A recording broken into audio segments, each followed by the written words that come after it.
Rreth 432 persona me aftësi të kufizuar nga mosha 0 deri në 18 vjeç kanë përfituar nga dyfishimi i pagës. Kjo mas përfshin të gjitha kategoritë e personave me aftësi të kufizuar. Duke filluar nga data 1 korriki 2026, dyfishohet pagesa mujore bazë për të gjithë fëmijët me aftësi të kufizuar deri në moshën 18 vjeç. Përfitues në qarkun mbi ndryshimet e fundit të ligjit, ne kemi mbi 432 përfitues. Hiqet detyrimi për kontrollin periodik vjetor mjekësor për personat që sigurisht janë vlerësuar me një afat mbi 1 vjeçar. Njërisi tjetër hyn në fuqi me datën 1 tetor 2026 dhe lidhet me ndihmësit personal.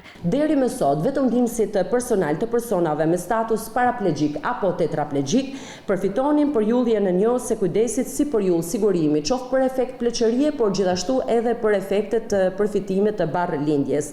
Me ndryshimet e reja ligjore, kjo drejt zgjerohet për të gjithë ndihmësit personal të gjithë kategorive të personave me aftësi të kufizuar, përfshirë personat e vlerësuar sipas skemës sonë të biopsikosocialit, personat e verbër, por me kusht që ndihmësi personal të mos jetë ekonomikisht aktiv, pra çka do të thotë të mos ketë ardhura nga sigurimet shoqërore të detyrueshme.